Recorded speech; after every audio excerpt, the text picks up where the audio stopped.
Hello student, आप सभी का my channel Mausa excellent coaching centre में स्वागत है। हम लोग पढ़ रहे थे आईपीएससी नेम। देखिए, जो आईपीएससी नेम होता है क्लास 10th में आपका जितना भी आईपीएससी नेम था उसके बारे में हम विस्तार से पढ़ चुके हैं। अब उस पे आधारित जितने भी क्वेश्चन, किस प्रकार से क्वेश्चन पढ़ते हैं, किस प्रकार से क्वेश्चन देते हैं, उसके बारे में हम लोग अध्ययन करेंगे। ठीक है, जिसमें से पहला लेक्चर हम लोग का क्वेश्चन का रहेगा। ऐसे आपको जितने भी आईपीएससी नेम बताए उस पे कम से कम आपको 10, 20, 25, 30 हो सके जितना से अधिक एनसीईआरटी वाला जितना रहेगा आईपीएससी नेम सारा बता देंगे। अदर बुक का जो भी रहेगा उसको भी बताएंगे। देख सकते हैं दिया निम्न के आईपीएससी नेम लिखिए। जैसे यहाँ पर आपको 5 लिए हम एग्जाम्पल कि इसका आईपीएससी नेम कैसे लिखेंगे, एनसीईआरटी का ही है। ठीक है, तो आईपीएससी नेम लिखने के जो नियम होते हैं, ठीक है, सबसे पहले हम लोग इसको खुली श्रृंखला या चेन बोलते हैं। तो इसको गिनते हैं 1 2 3 4 5 6 7, इधर से भी गिनेंगे तो 7। तो नियम क्या होता है कि जिधर से सबसे अधिक कार्बन आए, सबसे बड़ी श्रृंखला हो, उधर से हम गिनते हैं। तो इधर देखेंगे, इधर से भी है, इधर से भी है, दोनों तरह से साथ साथ। तो इसको हम लोग गिनेंगे किधर से। तो ये नहीं कह सकते कि किधर से भी गिन सकते हैं, नहीं।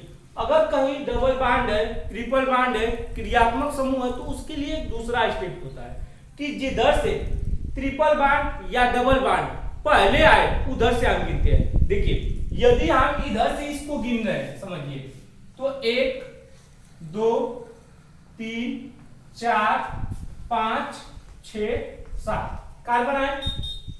इधर से गिने हम 1 2, तो ये डबल बॉन्ड कितने नंबर पर आया, दूसरे नंबर पर। यदि हम क्या करें, इधर से गिनते हैं 1 2 3 4 5, पांचवें नंबर पर आएगा। तो पहले किधर से आ रहा है, इधर से ना, मतलब हम इसकी गणना किधर से करेंगे, इधर से। ठीक है, तो अब 1 2 3 4 5 6 7। अब 7 कार्बन को क्या बोलते हैं, ठीक है, तो 7 कार्बन को हेप्ट बोलते हैं। आपको नाम याद होना चाहिए। जो 7 कार्बन होता है उसको क्या बोलते हैं, हेप्ट। अब इसमें देखेंगे कि जो इसमें ट्रिपल बॉन्ड है मतलब एल्काइन है। यदि सिंगल बॉन्ड रहेगा तो एल्केन होगा, डबल बॉन्ड रहेगा तो एल्कीन, ट्रिपल बॉन्ड होगा तो एल्काइन। मतलब इसकी क्रियात्मक समूह में श्रेणी अनुलग्न में जो आयन जुड़ता है। ठीक है, तो अब यहाँ पर क्या करेंगे कि 7 कार्बन को हेप्ट प्लस आयन जोड़ेंगे लास्ट में, श्रेणी अनुलग्न। हेप्ट प्लस आयन बराबर हेप्टाइन हो जाएगा। तो इसका आईपीएससी नेम क्या हो जाएगा, हेप्टाइन।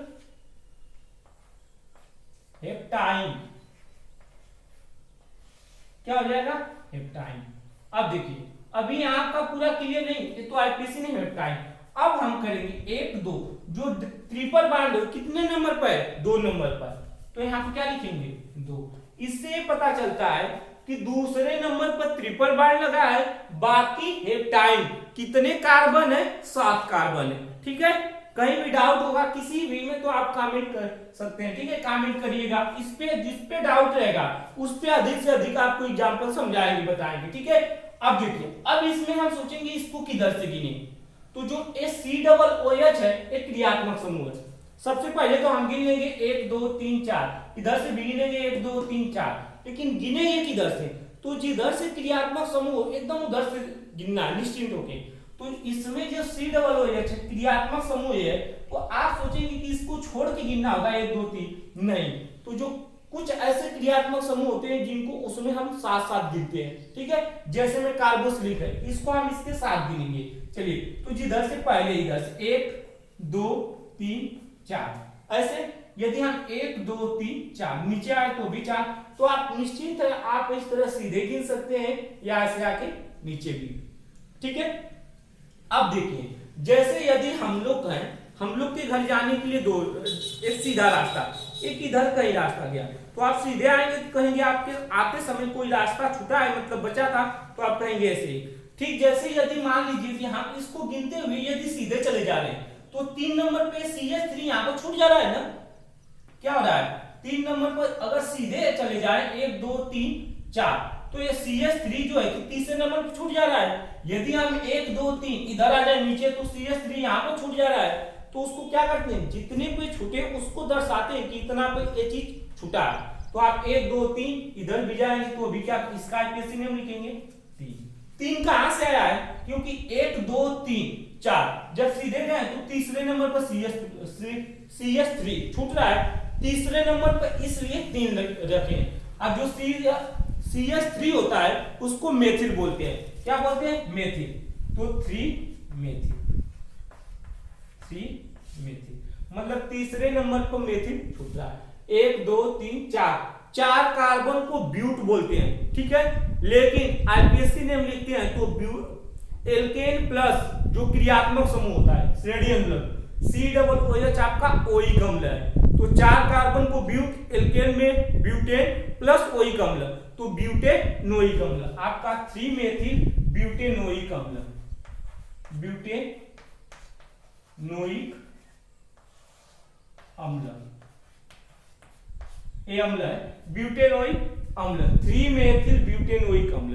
यहाँ पर जो COOH है ये पहले नंबर पर जुटा है, आप यहाँ पर 1 भी कर देंगे तो कोई बात नहीं, सही है, 1 नहीं भी करेंगे तो भी सही है, क्योंकि पहले ही नंबर पर है, ठीक है। तो इसका आईपीसी नेम क्या होगा, 3 मेथिल ब्यूटेनोइक अम्ल। देखिए 3 कहां से आया, क्योंकि तीसरे नंबर पर मेथिल छूट रहा था 3, और मेथिल कैसे आया, CH3 को मेथिल कहते हैं। अब ये ब्यूटेनोइक अम्ल कैसे आया, देखिए तो 4 कार्बन को हम लोग ब्यूटेन बोलते हैं, 4 कार्बन को मेथ बोलते हैं, क्या ब्यूट बोलते हैं, लेकिन एल्केन में ब्यूटेन और COOH मतलब श्रेणी अम्ल में ओइक अम्ल होता है, तो ब्यूटेन प्लस ओइक अम्ल ब्यूटेनोइक अम्ल, ये इसका आईपीसी नेम हो जाएगा। अब देखिए इसका हम करेंगे तो इधर से 1 2 3 4 5, जो इसमें OH जो है ये आपका आल एल्कोहल का क्रियात्मक समूह है, ठीक है। लेकिन जो OH है इसमें इसको नहीं गिनते हैं, ठीक है, केवल कार्बन गिनते हैं। तो इसको हम देखेंगे OH जो है किधर से जुटा है, इधर से, तो कंफर्म है इधर से हम गिनेंगे 1 2 3 4 और 1 2 ऊपर जाएंगे तो 3 ही होगा, मतलब कंफर्म है कि यही वाली बड़ी श्रृंखला इसकी। अब देखिए यहाँ पर 1 2 3 4 कार्बन, लेकिन अगर सीधे जा रहे हैं तो 1 2 मतलब दूसरे नंबर क्या मेथिल छूट जा रहा है, तो आप लिखेंगे इसका आईपीसी नेम 2 मेथिल। अब उसके बाद देखिए 1 2 3 4 कार्बन को आईपीसी नेम, जितने क्रियात्मक आईपीसी नेम बराबर होता है एल्केन प्लस जो क्रियात्मक समूह रहेगा उसका श्रेणी अम्ल, तो एल्केन में 4 कार्बन 1 2 3 4 कार्बन को ब्यूटेन प्लस OH है मतलब आल जुटेगा, ब्यूटेन प्लस आल तो ब्यूटेनॉल, क्या हो जाएगा, ब्यूटेनॉल। अब देखिए OH कितने नंबर पर जुटा है, 1 नंबर पर, आप 1 लिखें या ना लिखें तो भी सही, 1 ब्यूटेनॉल या 2 मेथिल ब्यूटेनॉल तो भी आपका सही रहेगा। चलिए अब इसको देखते हैं क्रियात्मक समूह। अब जैसे क्रियात्मक समूह से पहचाना कि OH क्रियात्मक समूह होता है, CHO होता है, सिंगल बॉन्ड COOH होता है, फिर CO होता है ऐसे, तो अब इसको गिनेंगे इधर से, और CHO में जो है इसमें इसको भी गिनते हैं कार्बन में, तो 1 2 3 4 5। अगर हम सीधे जा रहे हैं, देखिए इसी प्रकार दूसरे नंबर पर छूट रहा है ना, तो लिखेंगे 2 मेथिल। अब देखिए 5 कार्बन को क्या कहते हैं, पेंट, लेकिन एल्केन में पेंटेन और OH CHO में अल जुटता है, तो क्या हो जाएगा, पेंटेनल, पेंटेन प्लस अल होता है, तो पेंटेनल हो जाएगा, पेंटेन प्लस अल बराबर 2 मेथिल पेंटेनल, क्योंकि दूसरे नंबर पे यहाँ पर मेथिल था, मेथिल हो गया है 5 कार्बन 1 2 3 4 5। अब इसका देखेंगे, या इसी चीज को आप ऐसे लिख सकते हैं, देखिए CH3 COOH, इसको खुली श्रृंखला कहते हैं, बस अणु सूत्र है, ये फार्मूला है, ये खुली श्रृंखला। तो वही से इसको भी नहीं तो गिनेंगे तो 1 2, कितने कार्बन है 2, इसको भी गिनेंगे तो 1 2। अब 2 कार्बन को क्या कहते हैं एल्केन में, तो एथेन, क्या होता है एथेन, और COOH है मतलब प्लस ओइक अम्ल, तो एथेनोइक अम्ल,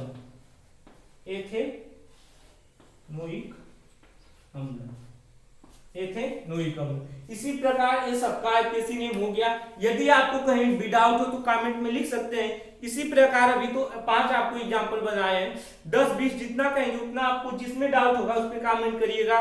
जितना हो सके वो अधिक से अधिक एग्जांपल बताएं ताकि आपको स्पष्ट समझ में आए, कहीं कोई डाउट न रहे। ठीक है।